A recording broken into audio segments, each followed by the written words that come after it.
I'm here with Darla Stackus, the owner here at the Northside.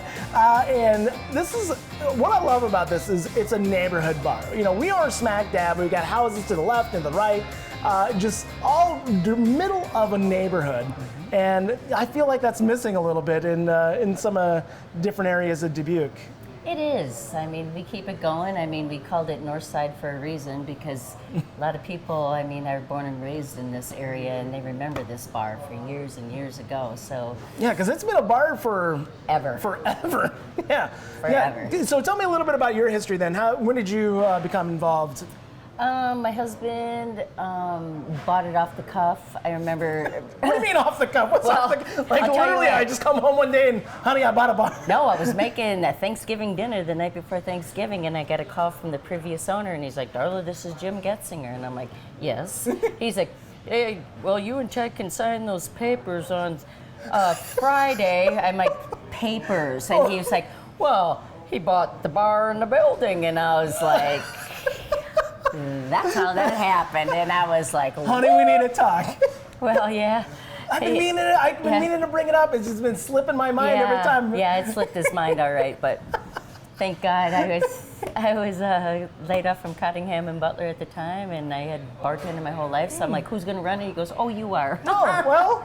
And there it is. I guess. Why not? So Yep. 2009, huh? And you have done a lot of work in this place and just made, really, I love all the brick you brought out, and it's become a very warm spot instead of, not to say that Getz's was a dive bar, but... no, I mean, it needed a little updating, but... It needed a little TLC, and you went a little bit beyond little. You gave it a lot of TLC, because this looks absolutely amazing. Thank you.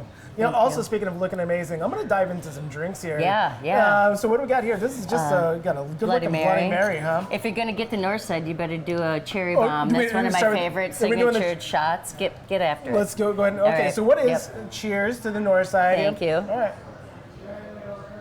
right. That is tasty as all get out. I know. Let me get, is that... it's just cherry McGillicuddy's and Red energy Bull? drink. Yeah. Yeah. But that's fun. Yeah. It's a nice, tasty shot. I've seen some shots that kind of go a little bit on the weird side. Your cement mixers and all of that. That don't put me sideways.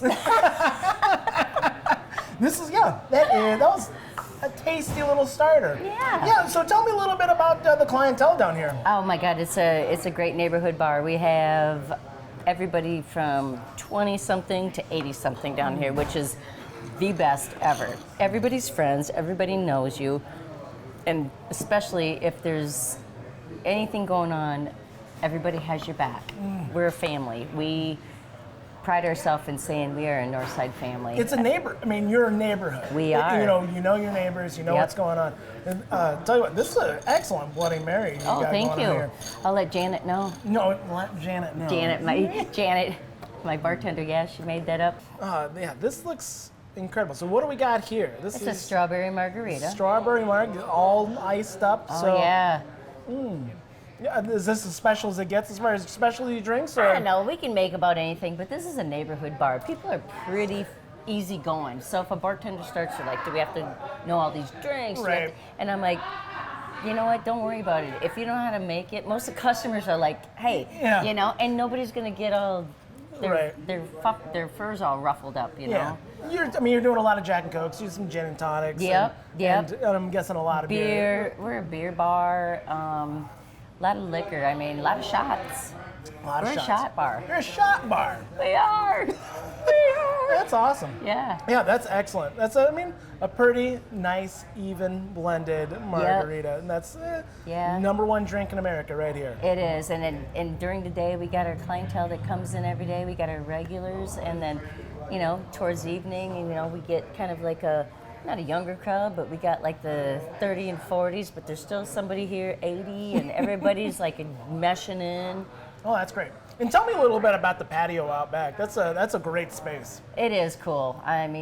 We built that used to be all gravel back. Oh, geez. In the back. So my husband was like, we got to make some kind of a smoking area. So he put the awning up, and we laid the cement, and the chairs out there are from God knows where. Just like inside of here, you look around, you're like, where is that Where is from? this coming from? Yeah, they're mismatched, but nobody cares No. because it's comfy and the conversation's cool. And yeah. Usually the chair's comfy too, and it's like, oh, did this come from like one of Ted's clean outs? Yes, it did. Who knows where it came from? Nobody knows. Yeah, Nobody cares. I guess, what do we got here? This is just a glass of wine. That's just, you know what? That's one of the old guys' favorites. It's called a Wild Irish Rose, and I'll tell you what, there's some good old guys that come down. Good old guys that come down and love that. Coming down to have a chilled glass of Wild Irish Rose. Hell yeah. That's fascinating to me. That's back in the day, man. Yeah, I mean, I've seen, I've had some before, and it is technically a wine. It's a fortified wine. It's like maybe, a Mad Dog 2020. It's right up there. Generally, the old fellas are like, you want to fill that up a little bit more? I want to fill up a little more. Wild Irish Rose. I'll tell you what, we go through bottles, and we got these good old boys that come down, and they get that with a beer back, and that's what they... Well, listen, if that's what trips your trigger, you go right to town. All right. That's the North End, buddy. I'm telling you. So yeah, tell me a little bit about the neighborhood. I mean, you're a neighborhood bar, but I mean, you're seeing some revitalization between Convivium and Copper Kettle as well. Yeah, and we're all friends. I mean, seriously, it's the Convivium has brought up this neighborhood like you wouldn't believe.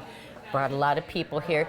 If they have weddings, usually the brides, the groomsmen will be all tromping in here, having a quick beer before they sneaking in. Yeah. Oh, that's all. Yeah, I mean, jumping from one place to the other. Yeah, and then the crew from the Copper Kettle always comes down and has drinks after work, and we reciprocate too. My husband is on the board at the Convivium, and we go up to the Copper Kettle quite often. Chris, the owner up there, Savior, is awesome, and you got to pay it back. Yeah, that neighborhood.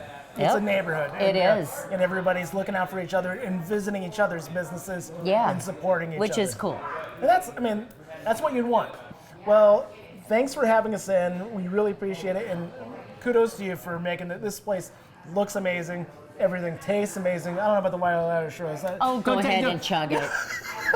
Don't take too much credit for that. But I appreciate you bringing us in. Let me try it. Have a sip.